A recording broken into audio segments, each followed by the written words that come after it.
गए थे। और मीडिया के लिए भी खुशखबरी है कि मीडिया भी जो एक जाल में फंस गया था और अपने आप को नहीं सर, मीडिया कहीं जाल में नहीं फंसा था। ऐसे करना चाहूंगी आपको बड़ी खबर आपको बता रहे, इस बीच हरियाणा और जम्मू कश्मीर में रुझान आना शुरू हो चुका है। ये बड़ी अपडेट आपको दे रहा है। हरियाणा में 8 सीटों पर कांग्रेस, 3 पर बीजेपी आ गया। इस वक्त की सबसे बड़ी जानकारी आपको दे रहे हैं। हरियाणा और जम्मू कश्मीर में रुझान आने शुरू हो चुके हैं।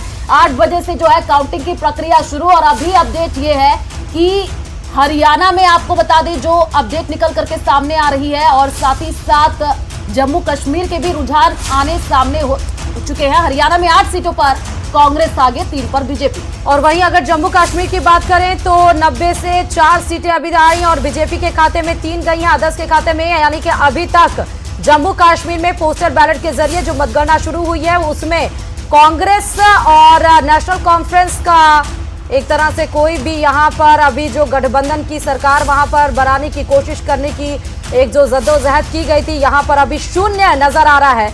लेकिन खुशी की बात बीजेपी के लिए है अपूर्वा जी, यहाँ पर जम्मू कश्मीर में 3 सीट, लेकिन वहीं अगर हम देखें पोस्टल बैलेट के जरिए हरियाणा में जोर का झटका 4 सीटें और कांग्रेस 9 पर। देखिए ये बहुत ही इनिशियल रुझान है, तो इन रुझानों के ऊपर कोई भी टिप्पणी करना मुझे लगता है कि अभी सार्थक सिद्ध नहीं होगा।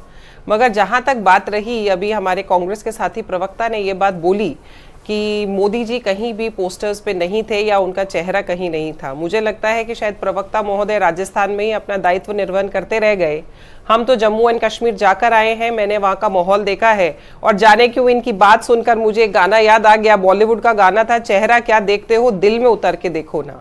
जम्मू कश्मीर के लोगों के दिल में, आंखों में जो सुरक्षा का भाव है, वहाँ के लोगों को जो 5 लाख रुपए का इलाज मिला आयुष्मान कार्ड से, वहाँ के लोग कहते हैं, उनको आयुष्मान कार्ड बोलना नहीं आता, मगर वहाँ के लोग कहते हैं मोदी का कार्ड मिला है, जिस कार्ड को लेकर के हम जब अस्पताल के अंदर जाते हैं तो डॉक्टर हमसे पैसा नहीं लेता। हमारे घर में हमारे खेत जो पहले बिक जाया करते थे, वो खेत आज सुरक्षित है। लोगों ने वहां पे प्रधानमंत्री फसल बीमा के बाद में, या कहते हैं जो किसानों को सहायता मिलती है उसके बाद में, लोग वहां कहते हैं कि हमारे खेतों में फसलें लहलहा रही हैं। वरना पहले वो जमाना था कि बंदूकों से और बमों के धमाकों से और नीचे जो बंकर बनाए जाते थे उसकी वजह से हमारी भूमि बंजर हो रही थी। आज सुरक्षा का माहौल जो पिछले 10 वर्षों में वहां फैला है, वो जम्मू एंड कश्मीर, जिसको हमेशा यहाँ पे हमारी पार्टी ने तो अभिन्न अंग समझा, मगर पता नहीं क्यों जो कांग्रेस की सरकार रही उसने 70 साल तक उसके साथ भेदभाव किया, वहां अपनी राजनीति चलाई। वहां के लोग IIT, IIM और एम्स के लिए तरसते थे, अच्छे इलाज के लिए तरसते थे। वहां के बच्चे जब आज IIT में दाखिला लेते हैं, IIM की तैयारी कर रहे हैं, या वहां के लोग अपनी इलाज के लिए कोई बड़ी गंभीर बीमारी के लिए जब एम्स में जाते हैं, तो वो जो सुकून उनके चेहरे पर नजर आता है, वो जो भाव एक बड़े भ्राता का उनके नजर पर आता है, ये लोग तो पोस्टर देखते और तलाशते रह गए। और ये भी नहीं समझ पाए कि लोगों के दिल के अंदर मोदी ने घर बनाया है। मोदी वो चीज है जिसने उनके घर के अंदर जगह नहीं बनाई है, उनके दिल के अंदर जगह बनाई है, और जिसने दिल के अंदर जगह बना ली उसको निकाल पाना मुश्किल ही नहीं, नामुमकिन है। ठीक है, इसका रिएक्शन सीबी यादव जी से ले लेते हैं। सीबी यादव जी, अपूर्वा जी कह रही हैं कि मोदी जी ने लोगों के दिल में जगह बनाई है और उसका जो है परिणाम देखने को मिलेगा। और एक चीज और कि क्या स्टेट असेंबली में स्टेट लीडर्स को ना आगे करके नेशनल फिगर्स को आगे करने का क्या एक डिसएडवांटेज यहां पर झेल सकती है सीबी यादव जी? पहली बात तो जो अपूर्वा जी ने की कि हम यहाँ बैठे हैं, मैं दोनों चुनावों में गया हूँ। हरियाणा में चुनाव में कुरुक्षेत्र की जिम्मेदारी थी और J&K में गया हूँ। आप देखिए नरेंद्र मोदी जी का चेहरा इतना बढ़िया है जम्मू कश्मीर के अंदर कि लगभग आधी सीटों पर, कश्मीर में तो एक भी सीट नहीं है, वहां पे बीजेपी का कैंडिडेट तो छोड़िए, नरेंद्र मोदी जी का चेहरा तो छोड़िए, झंडा नहीं मिलेगा आपको। ये हकीकत है इस चुनाव की। आप अगर 370 के दावे कर रहे थे ना, तो अपने कैंडिडेटों को लोकतंत्र में खड़ा करते ना, ये सच्चाई है। दूसरा जो बात आती है हरियाणा के अंदर, हरियाणा में एक पोस्टर आप, अगर आपका टीवी चैनल है, आप दिखा दीजिए जहां केवल नरेंद्र मोदी जी का चेहरा होता था, वहां एक पर्ची मुख्यमंत्री का, वो भी छोटा सा चेहरा।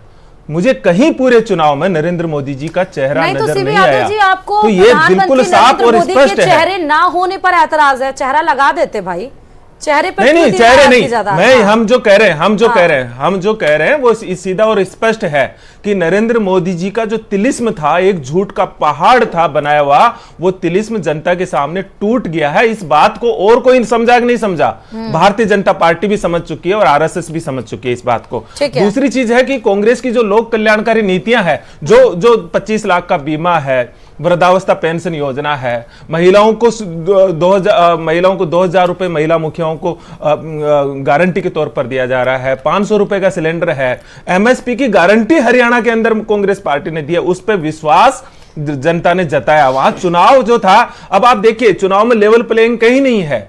आज बीजेपी के पास पूरा का पूरा जो काले धन से, जो बिल्कुल इलेक्टोरल बॉन्ड से जो पैसा इन्होंने एक पूरा भंडार किया है, उससे चुनाव लड़ते हैं। आप फील्ड में जाके देखेंगे तो बीजेपी के सभाओं में, कांग्रेस की सभाओं में बड़ा आरोप लगता है, और साथ साथ में इलेक्शन कमीशन और चुनाव लड़ता है इनके साथ में। उसके बीच जनता जो उग चुकी है, और जनता जो है अब इतना तगड़ा जवाब दे रही है भारतीय जनता पार्टी को कि इस आंधी के भीतर केवल हरियाणा और जम्मू कश्मीर की नहीं है, महाराष्ट्र भी उड़ रहा है, झारखंड भी उड़ रहा है, और अपूर्वा सिंह जी से जवाब ले लेते हैं। अपूर्वा सिंह जी, आपसे ये सवाल, जिस हिसाब से सीबी यादव जी कई तरीके की बातें कह रहे हैं, क्या कुछ आप इस पर रिएक्शन देना चाहेंगी? वो तो आपसे जवाब मिलेंगे ही, साथ ही अगर हरियाणा की बात कर ले, हरियाणा में जो एग्जिट पोल निकल करके सामने आ रहे हैं, क्या वो आपको लगता है एग्जैक्ट पोल में तब्दील होंगे? क्योंकि हरियाणा में कहा यह जा रहा है कि कांग्रेस की सरकार आने जा रही है।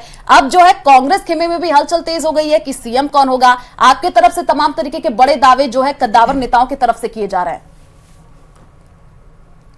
देखिए, हरियाणा के जो वासी हैं, हरियाणा की जो जनता है, वो बहुत समझदार जनता है। हरियाणा का एक अलग सा टेम्परामेंट रहा है। हरियाणा ने हमेशा असेंबली पोल्स में उसी पार्टी को अपना मैंडेट दिया है जिस पार्टी की सरकार केंद्र में होती है, और ये आज से नहीं, अगर मैं डिकेड्स पहले से जाऊं, 25-30 वर्षों से वहां का यही ट्रेंड चल रहा है। जब 2004 से 14 वहां पे यूपीए गवर्नमेंट थी, तब आप देखिए प्योरली वहां पे कांग्रेस का मैंडेट था, और जब 2014 के बाद में वहां पर केंद्र के अंदर एनडीए की सरकार आई, तब से भारतीय जनता पार्टी को मैंडेट मिल रहा है। जहां तक कि दूसरी बात यह रही कि हरियाणा के जो वासी हैं, उन लोगों के अंदर कह रहे हैं कि साहब एग्जिट पोल्स इस तरीके से कह रहे थे। एग्जिट पोल्स का एक बहुत बड़ा जो मुझे लगता है बेस था, वो ये था कि वहां पे हम किसान, पहलवान और इनकी बातें, जवान की बातें किया करते थे। मगर हमें यह भी जानने की बहुत आवश्यकता होगी कि इन्हीं मुद्दों के बाद में हम लोकसभा का इलेक्शन भी फाइट करके आए, और वहां पे हम अभी भी 50% मैंडेट पर हैं। 10 में से 5 सीटें हमारे ही पास में है। तो अगर वो नाराजगी होती, उस तरह की नाराजगी होती, तो वो हमें लोकसभा के इलेक्शंस में भी देखने को मिलती। इसके अलावा मैं एक बात का और जवाब देना चाहूंगी। सीबी यादव जी ने यहाँ पे कहा कि घाटी के अंदर तो बीजेपी को कैंडिडेट ही नहीं मिला खड़ा करने के लिए। तो मुझे लगता है यादव जी को देखना चाहिए कि घाटी की जो सीटें थी, उसमें 19 सीटों पर हमने लोग खड़े किए हैं। मगर एक मिनट सीबी यादव जी, बीच में मत बोलिए, वरना आपको नहीं बोले दूंगी। मैं आपके बारे में बीच में नहीं बोली थी। Let me complete first. मगर घाटी के अंदर की जो स्थिति है वो ये है कि घाटी के अंदर जब से देश आजाद हुआ, तब से आप देखिए कुछ 2-3 परिवारों का ही वहां पे वर्चस्व चलता था। एक आम आदमी को लोकतंत्र के अंदर भूमिका क्या होती है, ये निभाने के लिए कभी किसी पार्टी ने स्पेस या जगह दी ही नहीं। भारतीय जनता पार्टी का लोकतंत्र के ऊपर इतनी गहरी आस्था है कि भारतीय जनता पार्टी ने वहां की लोकल लीडरशिप को फ्लरिश करने का, वहां के लोकल जो लोग हैं जिनका वहां पे 1-2 सीटों पर वर्चस्व है, उन लोगों को लोकतंत्र की शैली के अंदर, लोकतंत्र की इस मंदिर के अंदर आकर बैठ करके और अपने क्षेत्र विशेष के मुद्दे वो किस प्रकार से रख पाए, उस आस्था के तहत वहां की लीडरशिप को फ्लरिश किया गया है।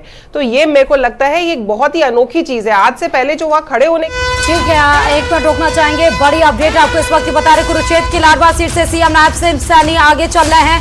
ये बड़ी खबर इस वक्त की